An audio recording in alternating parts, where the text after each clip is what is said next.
The Wealth Ladder. From Surviving to Thriving, Brian Tracy.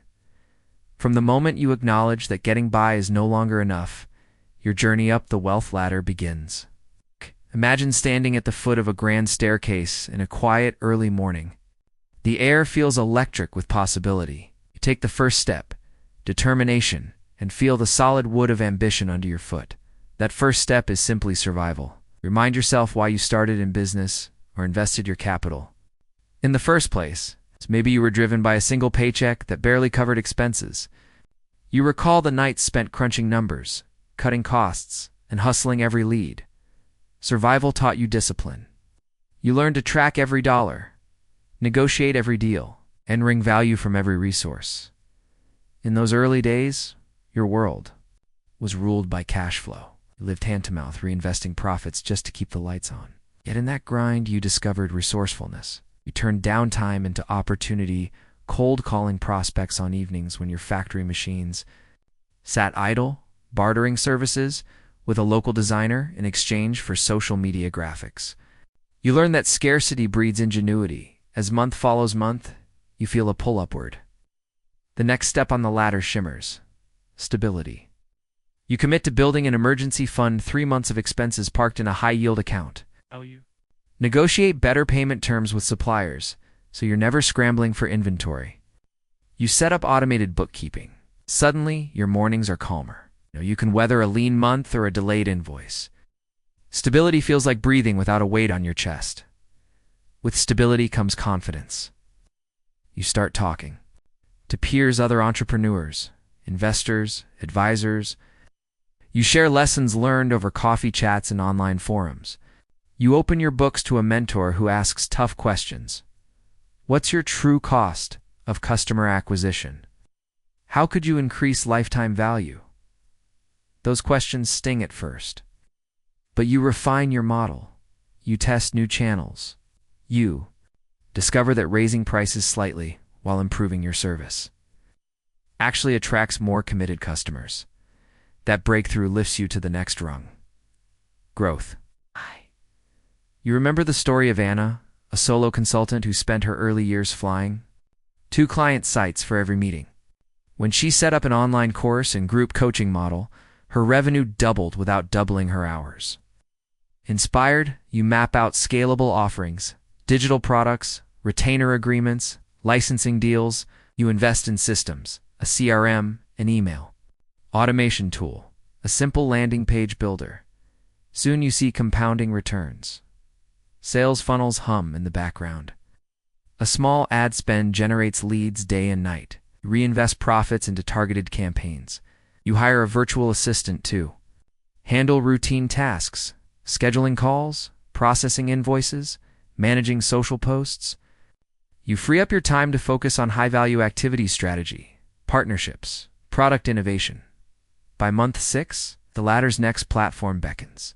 Wealth, not just cash in the bank, but true financial freedom.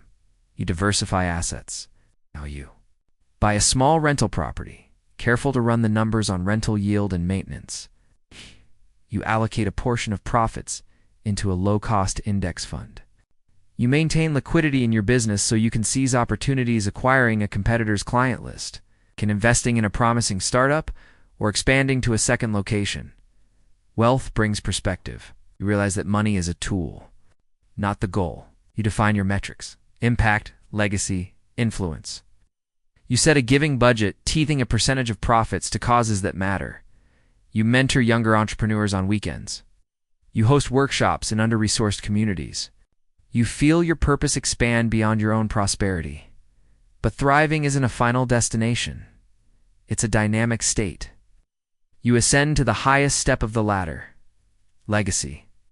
Here you leverage your wealth, your knowledge, and your network to create lasting change. You launch a scholarship fund for first-generation founders. You partner with industry associations to set higher ethical standards. You publish a book that distills hard-won lessons into a roadmap for others. Through it all, you maintain the habits that got you here: clarity of vision, disciplined action, continuous learning. You schedule quarterly offsites to reflect. What served you? What held you back?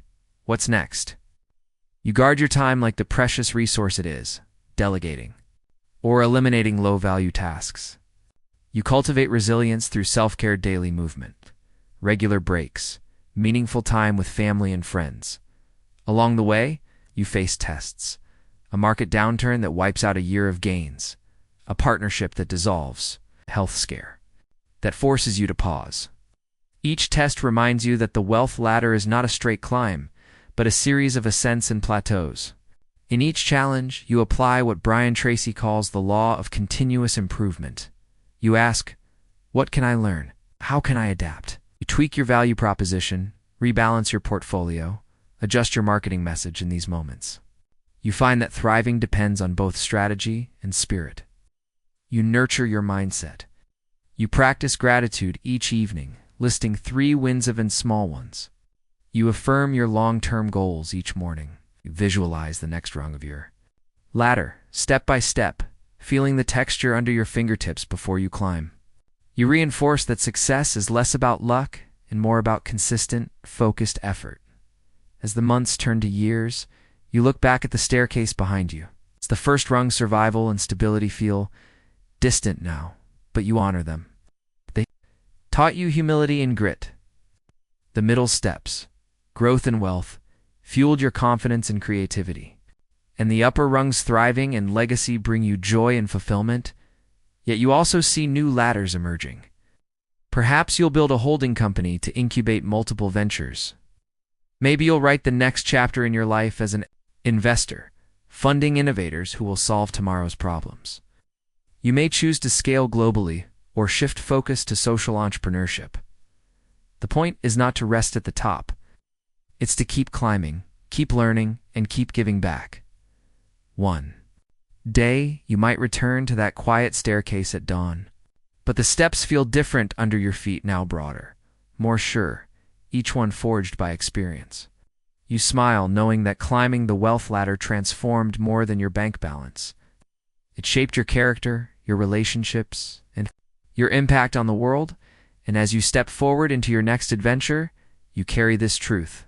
From surviving to thriving is not a race, it is a mindset. It is a commitment to small, steady actions that compound over time.